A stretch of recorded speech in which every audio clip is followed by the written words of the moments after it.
a tutti, sono Ernestina dalla Corteluccio e benvenuti a una nuova puntata di Ernestina dalla fine del mondo, storie di immigrazione e non solo, ed eccellenze dolomitiche. Oggi in questa prima puntata di questa nuova stagione abbiamo una puntata specialissima con un ospite specialissimo. Abbiamo con noi il presidente della provincia di Belluno e anche sindaco di Longarone, Roberto Padrin. Presidente, benvenuto. Grazie, ciao a tutti. Ecco, questa è una puntata speciale anche perché siamo in presenza, siamo qui nella sala del Consiglio, nella sede del governo della provincia di Belluno, è giusto a Belluno, quindi i nostri ascoltatori saranno tanto contenti di condividere con noi questa puntata. Presidente, per me è un piacere vederlo anche perché l'ho già incontrato nel 2017 ad una maratona solidale a Digne, un posto bellissimo, che ricordo con tanto affetto. Come va? Bene? Beh, diciamo che è stato un periodo, questi primi giorni di agosto, abbastanza triste perché ho partecipato a tantissimi funerali e questo sicuramente mi ha un po' toccato dal punto di vista anche dell'umore di tutte le età, e quindi devo dire che non è stato un periodo bello, però la vita è questa e quindi ci sono anche questi momenti di fine vita per tante persone che poi hanno mamme o papà anche di amici miei, insomma non è stato facile, però insomma la vita deve andare avanti e io mi ritengo una persona fortunata e quindi sono felice di essere qui con voi oggi e di raccontare un po' del nostro magnifico territorio, un po' delle nostre storie. Diciamo che sono felice di partecipare a questa tua trasmissione. Grazie. Che ogni tanto seguo e devo dire che ha ottimi riscontri e quindi noi siamo felici, soprattutto legati alla nostra associazione Bellunesi nel mondo. Grazie Presidente. E così i nostri ascoltatori forse lo sentono in prima persona di lei, può raccontare un po', o puoi raccontare, mi permetto di darti del tu perché sei giovane e anche molto in gamba e molto attivo, fai tante cose. Per i nostri ascoltatori che forse non sono mai tornati qui o non hanno avuto ancora l'opportunità di visitare la provincia di Belluno, puoi raccontare un po' delle bellezze che ha, un po' del territorio e se per caso decidono di venire, cosa potrebbero visitare o cosa devono assolutamente vedere? Quante ore abbiamo di tempo? Quella che tu vuoi, ma anche se brevemente un po' di queste eccellenze che abbiamo qui in provincia di Belluno. Allora, raccontare la provincia di Belluno sicuramente è un orgoglio per me, ma soprattutto anche per tutti i bellunesi che la vivono. È un territorio straordinario, magnifico per tantissimi aspetti. Sicuramente uno tra i più belli sono quello delle nostre montagne, le nostre Dolomiti, che sono diventate patrimonio UNESCO dell'umanità e che quindi hanno un grandissimo valore anche dal punto di vista suggestivo. Sono delle autentiche opere d'arte che vengono visitate da milioni di turisti ogni anno. Qui abbiamo alcune delle più belle montagne veramente del mondo, il Pelmo, il Civetta, le Tre Cime di Lavaredo, che forse sono le più conosciute anche nel mondo, e quindi quella è la parte più bella forse dal punto di vista estetico che noi abbiamo. Però poi abbiamo anche tanta cultura, qui la nostra provincia è la patria di Tiziano Vecellio, che è uno dei più grandi pittori della storia del nostro paese. Abbiamo scrittori, abbiamo avuto come Dino Buzzati, quest'anno fra l'altro si celebra il 50° anniversario di un personaggio che ha fatto la storia della scrittura italiana. Abbiamo grandissimi scultori, ne faccio un nome che è quello di Augusto Müller, di cui quest'anno anche c'è un importante anniversario, il centenario della sua nascita, quindi ci sono veramente tanti aspetti. Poi forse un altro dei più belli è quello della enogastronomia.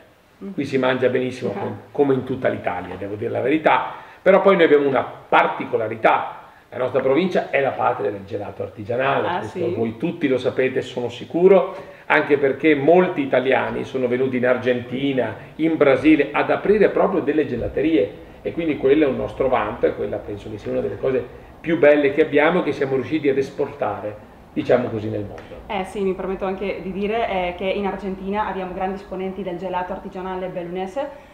Ricordo anche il nostro Federico Bortolò, che è da poco scomparso, cugino del nostro Fausto Bortolò, che qui è un'eminenza del gelato, erede di una lunga tradizione. Abbiamo gelaterie anche come Cadore, che è anche di una famiglia bellunese, che è tra il top 10 del National Geographic come gelaterie al mondo, quindi fanno veramente un'eccellenza. Parlando di territorio dei Dolomiti, delle montagne, poco fa, recentemente, le Dolomiti hanno fatto anche di cornice di un evento molto importante che ha a che vedere col colore rosa, il Giro d'Italia. Anche i nostri ascoltatori dall'Argentina, da tutto il mondo che ci seguono, sono curiosi un po' di conoscere un po' come che avete deciso di partecipare nuovamente, come che lo ha preso un po' la gente, come è stata la risposta e poi cosa lascia una gara così importante in questo territorio? Perché immagino che c'è un dopo il Giro d'Italia, cosa resta?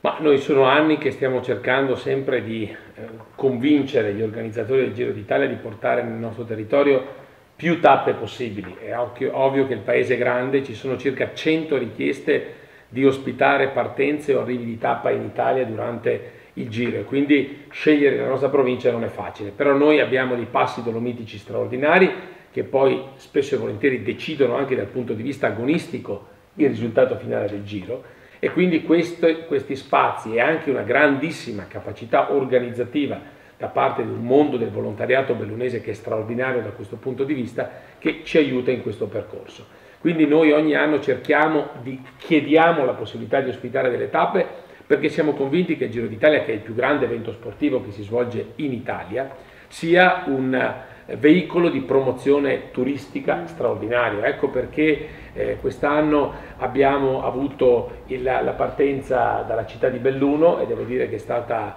una cosa incredibile, c'erano migliaia di persone, siamo arrivati poi sulla Marmolada, che è un altro dei simboli della provincia di Belluno, e il prossimo anno ci sono altre possibilità, dico possibilità perché nulla è stato ancora deciso, ci potrebbe essere il coinvolgimento proprio della città di Longarone in occasione del 60° anniversario del disastro del Vajont e anche si parla delle 3 cime di Lavaredo. Questi potrebbero essere 2 sedi, però il tutto è ancora abbastanza da definire, quindi mi auguro che RCS ci possa accontentare insieme alla Regione Veneto e quindi ospitare delle altre tappe. Cosa resta? Il Giro resta perché qui c'è un grande movimento dal punto di vista economico e poi c'è uno sviluppo che si è avuto in questi anni anche di piste ciclabili, perché ci sono sempre più appassionati nel mondo della bicicletta e quindi il Giro d'Italia sicuramente aiuta a creare passione, magari invoglia in particolare chi vive, non so, nei paesi più vicini, dico la Germania, l'Austria, l'Olanda, a venire a trovarci in Italia.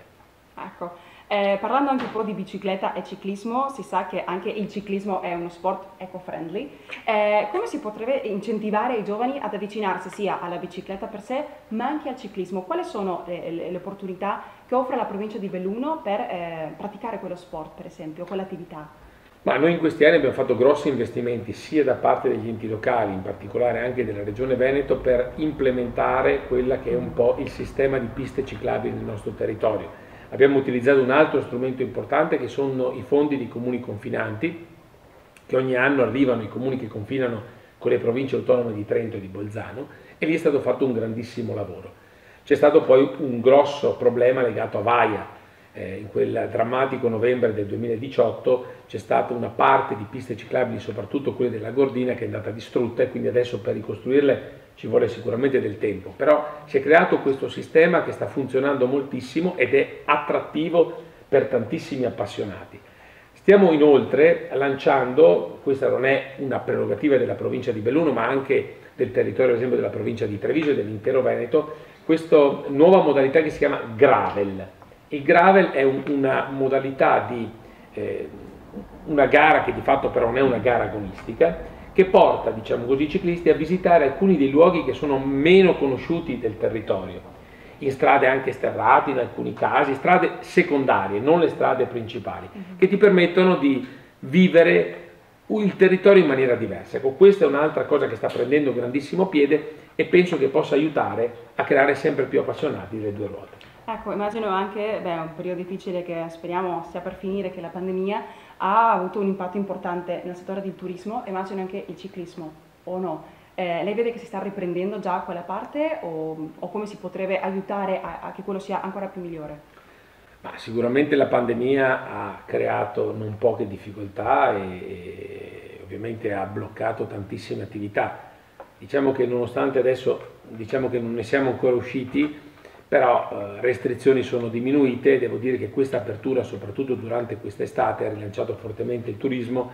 Noi abbiamo numeri molto importanti che sono addirittura superiori del periodo pre-pandemia.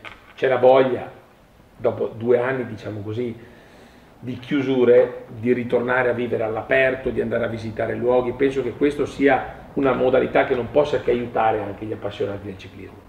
Ecco, del ciclismo Giro, tornando un po', come è stata la risposta della gente anche a livello internazionale? Ci sono stati dei riscontri, sono arrivati dei news per esempio qui in riguardo al Giro e il successo che ha avuto? Ma il giorno della partenza a Belluno, lo ricordavo anche prima, è stata una cosa incredibile, soprattutto perché la piazza era stracolma di gente, perché il Giro d'Italia comunque, nonostante non abbiamo più in Italia il Marco Pantani di turno che, diciamo così, portava le folle sulle nostre montagne, sulle nostre strade, nonostante, ripeto, l'Italia non abbia in questo momento un grande campione di ciclismo, devo dire che c'è sempre una grandissima partecipazione a questa manifestazione, perché è la manifestazione degli italiani. Lo sport è questo e lo viviamo in maniera intensissima, quindi anche l'applaudire l'ultimo classificato è una cosa che ci abbiamo dentro, e quindi questo non può che aiutare a far sì che il Giro d'Italia sia comunque, ripeto, un grandissimo veicolo promozionale e possa attirare anche persone da fuori dell'Italia. Ah sì, è un'ottima opportunità per dare pubblicità, anche se di più forse non occorre, ma è sempre una bella occasione, no, per far ricordare le potenzialità, le eccellenze che ha questo territorio, come cerchiamo anche di fare in questo programma su Radio AVM Voce delle Dolomiti, di raccontare un po' le eccellenze del territorio. E parlando di turismo, sport, territorio, tra poco ci sarà un altro evento molto importante che ha a vedere con lo sport, che sono le Olimpiadi invernali di Milano Cortina 2026. Come si sta preparando il territorio per ricevere un evento del genere? Questa è una bella domanda. Allora, devo dire che siamo un po' in ritardo un po' su tutto, e questo è un po' un mio grande dispiacere, nel senso che da quel giugno del 2019, quando ci furono assegnate le Olimpiadi, in questi 3 anni devo dire che non è stato fatto granché e si poteva fare molto di più, però non dobbiamo ormai dobbiamo dimenticare il passato, guardare avanti e adesso pedalare il più possibile. C'è bisogno di creare attorno a questo evento, che è una straordinaria opportunità di visibilità del nostro territorio, una serie un percorso che deve essere un po' più concreto, e quindi adesso partiranno alcune opere importanti dal punto di vista infrastrutturale. È stata presa questa decisione non facile di ricostruire la pista da bob a Cortina sul tracciato dove era la vecchia pista, una scelta che è stata anche contestata dal mondo ambientalista, da anche diverse persone, perché l'investimento economico è importante, si parla di un'ottantina di milioni di euro, quindi mi rendo conto che sicuramente non è facile, però è anche questa una opportunità che il nostro territorio si deve giocare. Possiamo attrarre tutti gli appassionati di alcune discipline sportive come il bob, lo slittino, lo skeleton, che in Cortina hanno una grandissima storia, perché di fatto questo è un sport che è un po' nato qui, e quindi dobbiamo cercare di portare avanti questa tradizione coinvolgendo le federazioni di tutto il mondo, che potranno venire qui a provare la pista e quindi poter anche sfruttare questo investimento che è stato fatto. Dopodiché noi abbiamo le gare di Coppa del Mondo, le gare alle Olimpiadi di sci alpino femminile, per le quali noi siamo bravissimi, perché ogni anno Cortina ospita delle gare di Coppa del Mondo, e nelle graduatorie delle migliori organizzazioni siamo sempre ai primi posti, perché siamo veramente bravi da questo punto di vista, lo dico con un po' di spirito campagnolistico, ma è la verità. Cari amici ascoltatori, se volete continuare a scoprire con noi le bellezze e le meraviglie di questo territorio bellunese, ascoltate la settimana prossima la seconda parte dell'intervista al presidente della provincia di Belluno, Roberto Padrin, che ci farà scoprire di più sul territorio. Se volete rivedere le nostre puntate, potete cercarmi nelle reti sociali dell'Associazione Bellunesi nel Mondo e anche sui miei social di Facebook e Instagram con il mio nome, Ernestina Dalla Corteluccio, o anche sul mio canale YouTube, Migranti TV. Vi aspetto, intanto vi saluto da qui, da Belluno. Arrivederci amici, a come dice il nostro motto, vicini e lontani, mai soli. Ringraziamo Ignazio Dalla Corteluccio per la musica e il montaggio e Patrizia Lucio alla regia.